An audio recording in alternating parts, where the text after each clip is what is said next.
Welcome, viewers, to your favorite program, La Lumiere the J, a program that is aimed at projecting the possibility in man. It's been our observation that all across the world, majority of people tend to put the responsibility of their lives to external forces. And what that does is that it keeps you perpetually in bondage. Makes you a victim. And the really truth is that you can never succeed with that type of mentality. You cannot give your environment as an excuse. I say that from my own personal experience. I grew up in the western part of the world, West Africa, and for many years I kept hoping that the government would change things until I realized one day, specifically the 10th of February 2017, that I could no longer depend on anybody. And that day I made a decision that I was going to be responsible for everything about me. If it did not work, it was not their fault, it was my fault. And it's based on that this program came up, and this program has been beautiful. We've received a lot of positive feedback from it. And what we're basically doing is showcasing the lives of men and women across the world who are making a deliberate decision to succeed. So today we're showcasing an important aspect that I like, and it's a topic on entrepreneurship.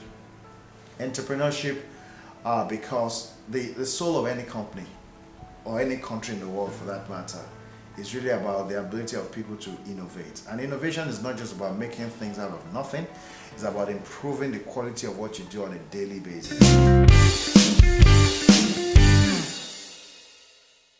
And so on my right here, I would like to welcome Mrs. Kenny Odusanya. Mr. Kenny Odusanya, welcome on stage. Thank you for having me. Nice to have you. Thank you. Good stuff. And then we'll also welcome Deji Olatunde on stage. Good to have you. Thank you very much. It's good to be here. Good.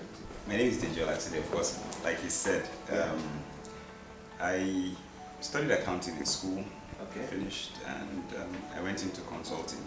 I first worked in HR for like 9 months, then I moved into training.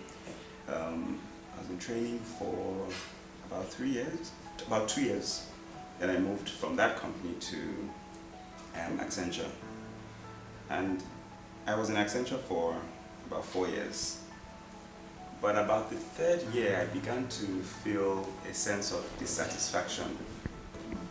And about that time, I also got a camera as a birthday gift. My colleagues put money together and they didn't buy me a point and shoot, but I collected my allowance then and added and bought a professional camera. And I went with the camera everywhere I went. It was always with me, and I was taking pictures. And I remember then in the office, when it's birthday times for people, they always display a picture with some nice happy birthday text. I remember that very well. Yeah, and everybody used to come and ask, "Did you please come and take my pictures?" And when the picture is fine, everybody in the office is like, "I'm sure it's Deji that took it." So I discovered that tool was a very powerful tool. Because I noticed there was a particular person who I used to photograph in the office every morning. So when I come, I'm like, "Go make up." She makes up, I take her pictures. I think I know who it is, but And from somebody who did not care about how she looked and was just focused on the work, she began to pay attention to herself.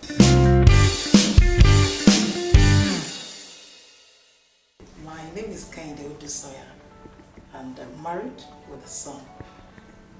My business story.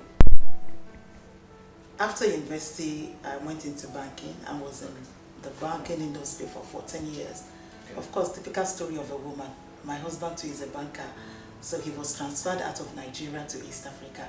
So I had to resign. It wasn't voluntary. I had to resign my job and follow him. So when we got to East Africa, Uganda, Kenya, when we got to Uganda, I noticed that for every kind of job, like domestic, if you go to any hotel or even house helps or cook or something, they wear uniforms. So I'm like, any hotel we get to, the first comment would be, "Oh, I love that uniform. I love how it is seated. I love the names. I love the colors." So I said, okay. So when it was time for us to come back, when we got back to Nigeria, I forgot how I left them. So I was like trying to look at the same thing being repeated. But I found out that you have domestic workers, you have cooks, they just wear anything they like, especially when you go to individual families' homes. I actually didn't like that. So I was like, when you see like the maids, what they wear, you know, you never know anybody's intention. Some will really be dressed, and there can only be one madam in the house anyways. The second part of it is they just wear anything that really doesn't look, it's either they're overdressed or underdressed. Yeah. And you really cannot complain when you have not given anything, if you don't give an option. Then another bit that helped it, for like 15 years, my elder brother started the monogramming company. Okay. So we've always had, which I am a director, but because of bank, you know how it is, how you get so involved in banking. So my own, I wasn't part of the operation or anything. I was just a director. Exactly. So when looking at the uniform angle and the monogramming, the printing and different kind of things, I said, okay, then my brother just said, since you are interested in uniform, it's always what you always look out for everywhere you went. Let's just do it one-stop shop. So, I mean, as you want uniform, we'll make the uniform. We'll do the monogramming, the printing or whatever you want to do on it. And we'll just give you a finished product. So same goes for school uniforms, and that was how all started.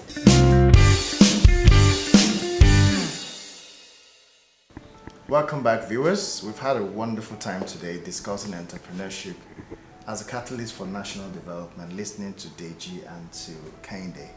In the concluding segment, we'd like to ask each of them what their legacies would be. And I guess the lady goes first. So, what is your picture of success? How would you like to be remembered? Well, I would like to be remembered that for you to be successful in life, you really don't have to come from a rich background. It's so important to me. I'm not from a rich background, but with hard work, commitment, and of course plus God, you'll make it. I want to be remembered as one who loved.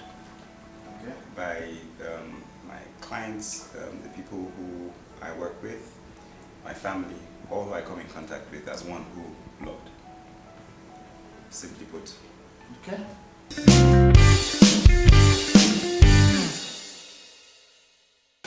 This is made by Deji's company, incidentally, Fotolighthouse. Thank you very much. So every time you look at this So picture, you're having your product. you will remember that you did say you want to remember as someone who loves. That's a nice picture, by the way.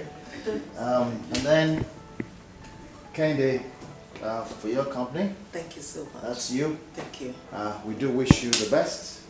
And I know that these things, as often as you see them, Wow. you remember. Yeah. Oh, thank you. This is really nice. It's nice, and Thank you. so I wish you the best. Hopefully, when next we come to this show, it will be an opportunity to host you. It will be an opportunity to listen to your own story. You'll not be there on the star side of the camera. You'll be here, right here, on the sets. Everybody in the world watching you, and I wish you the best. When that happens, please remind us of this day, because it's going to happen. I just spoke about somebody's life now. So bye for now, and wish you all the best. Thank you.